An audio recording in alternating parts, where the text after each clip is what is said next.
Hey guys, welcome to Jen's Lemonade Life. A little bit of a serious topic here, but something that I know I've wanted to do for over a year now, and I figured why not now.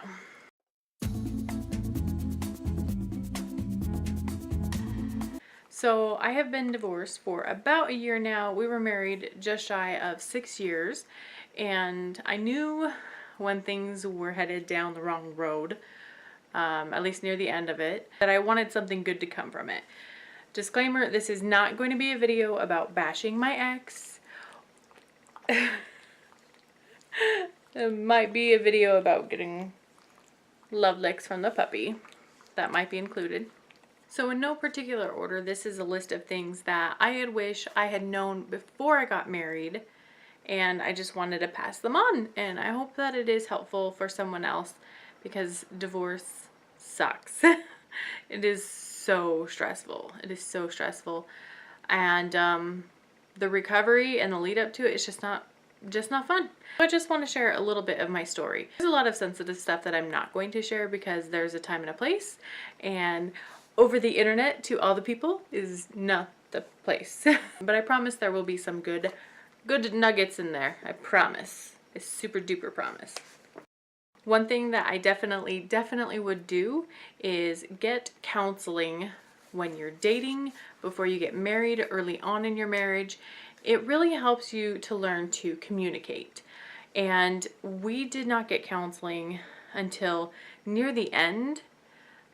We did try, and I think that if it had been done so much earlier on in our relationship, that it would have really helped to understand the way other people think and their actions and how to respond and how to see things in yourself. And counselors just have a way of doing that. And if the person that you are dating is not willing to go to a counselor, then that means that they're not willing to fight for your relationship. So I would definitely make sure that they're okay with that they're not too good for it, because really the outside perspective really does help a lot. But I would definitely get it earlier on, especially with the second marriage. I definitely will be getting it early on just to get that extra help. One thing that I wrote in my notes is to date longer, which that's one that I would say, with a big asterisk. We dated for 6 months and 6 days between our first date and our wedding, which is short for a lot of people. Though for some people, some people get married, in a couple weeks. Like, it's crazy. And sometimes those people have been married for 30 years and are super happy. So length isn't necessarily indicative of everything, but it gives you a little more time to actually see different scenarios and not rush into things. Next time around, I'm not gonna hate myself if we don't date for 2 years, but I am going to have that perspective of realizing there's no need to rush into it. It's worth the wait to get to know each other more. A big thing for me, and I just I beat myself up over it, is to not ignore red flags. There were definitely several red flags along the way of, can you really live with this? Did that just happen?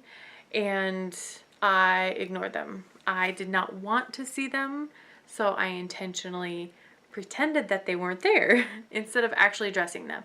Now, I don't know if it would have been a deal breaker, but you should never just ignore a red flag on someone that you were considering your entire life with.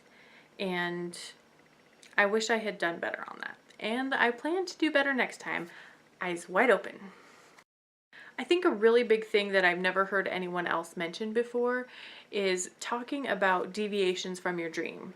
We had a dream that we were going to get married, we were going to have this many kids, he would have a job and support us, I would have a side job at home but mostly be a mom, and we would homeschool, and everything was going to just be fine and dandy and work out. The problem is more than 5 years of infertility, and that's not something we had planned for, and that was something that was extremely hard. Now, that is not the reason we separated, but it really did take a huge toll on us. We both had our own struggles with depression, and when we figured out the cause for it, that really took things down a different road, and it's just really hard. And it's important to have those kind of stipulation talks up front. You know, what if we can't have kids the way we want them? What if, you know, you get injured in a car wreck and you're a paraplegic for the rest of your life? You know, really talk about those things, not just the dreams, because it's important that you share dreams, but the fact that you share maybe the nightmares. You sleep in the same bed, share the nightmares, and help each other through them, and just talk about it. It's important to talk about it. A coworker once said to me, "Don't marry based on potential." And I agree with that kind of now. To marry someone based on potential is great. I like to think that everyone has potential. I mean, we all do. I don't just like to think it. I know it. I know we all have potential. And I think it's important to recognize that in other people. But at the same time, you do have to base your choices on the fruit of someone's labors and see where they're at. I really liked reading, a counselor recommended to me around the time of the divorce, Steve Harvey's book, Act Like a Lady, Think Like a Man, I think. I have a link down below. You can get it on Amazon.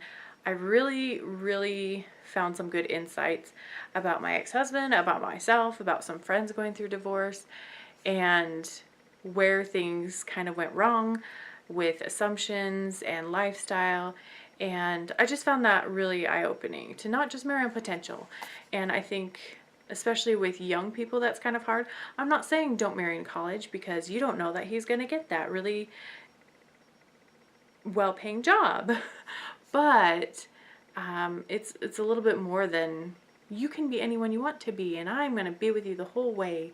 It's not that easy when it actually comes to the day-to-day.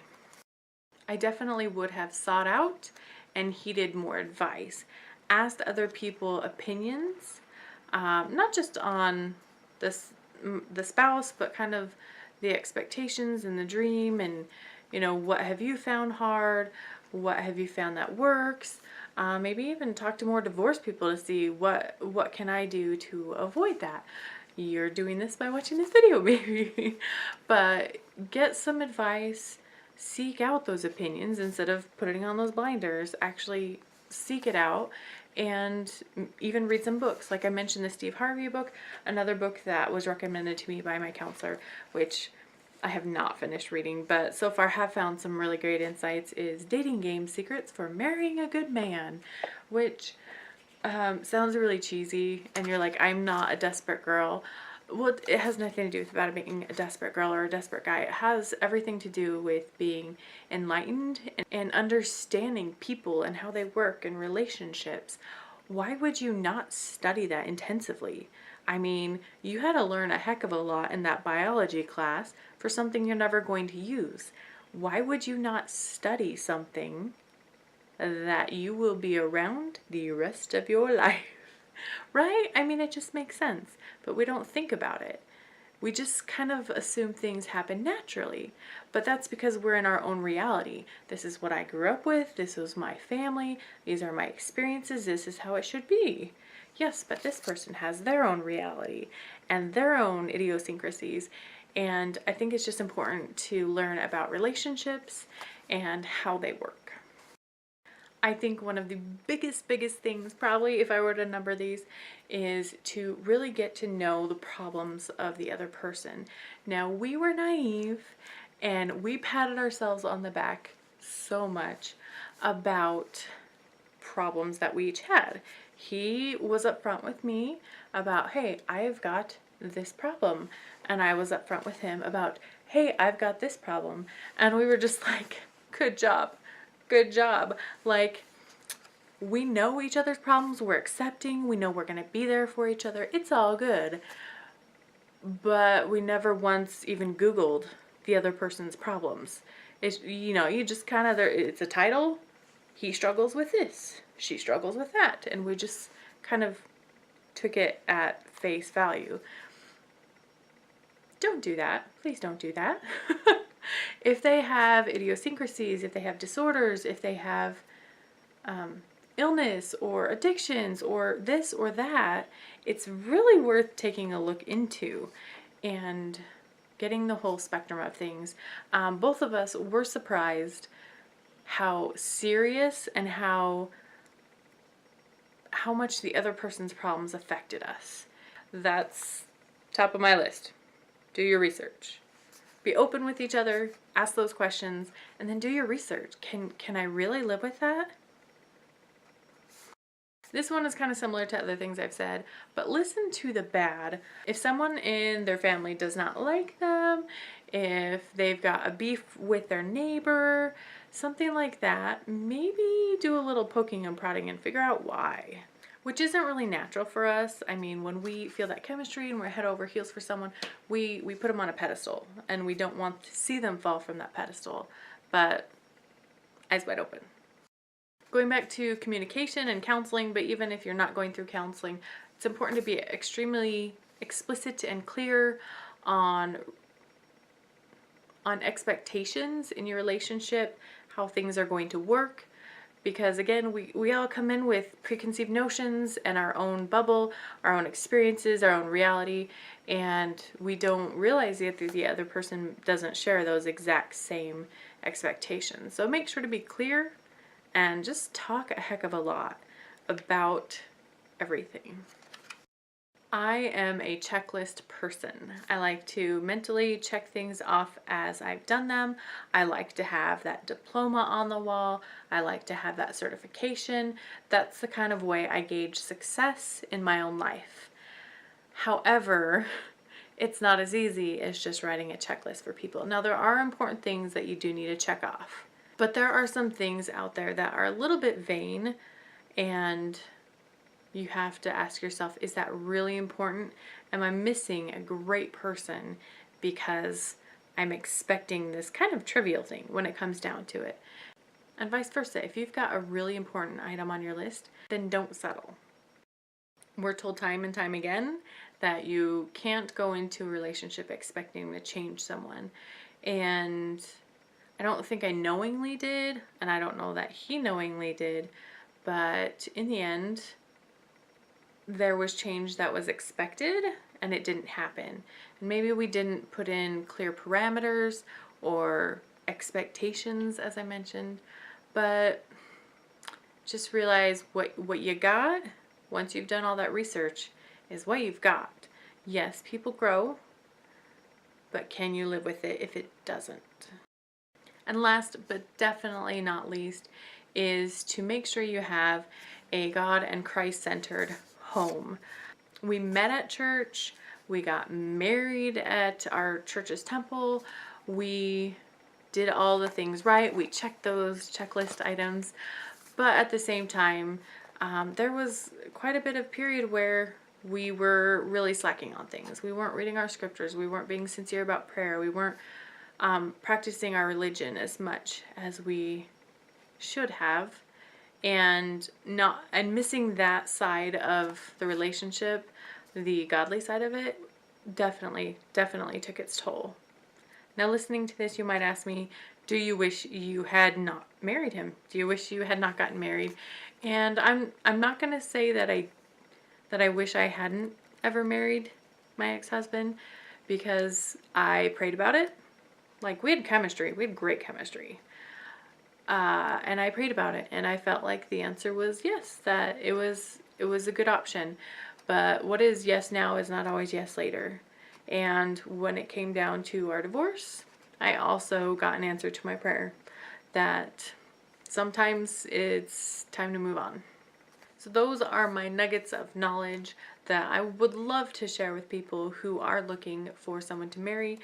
I am not some sort of relationship expert. I am just someone who had a sadly failed one. But I have been taking a lot of time on this channel to get to know myself, and I'm trying to document that and and learn and grow, read the books. I need to go back to counseling and just figure some things out for myself. I plan to do some videos later, kind of more post-divorce. I actually had a funny one that I did a while ago. I'll put that in a little eye in the sky. Just some comedy, trying to look at the lighter side of things. And for those of you who are having a rocky time in your relationships now, it's not too late. It's not too early. You know, get a counselor. Make sure you're praying together each day. Do the things that are going to help improve your relationship. And I wish the best for everyone there. I really do. If you found this advice at all helpful, I would really appreciate you to share this video. Share it on Facebook or Instagram or wherever you do the things. Maybe someone out there could benefit from it. And if you want to subscribe, watch me on my journey as I figure out how to not be a pack rat. I'm decluttering and how to get out of debt because we left the divorce in debt. Stuff like that. I'm just trying to document my journey, enjoy the most in life, Jen's lemonade life, because I'm taking those lemons, making some lemonade. So join me here, and I hope you all have a wonderful day, and we'll see you next time. Bye.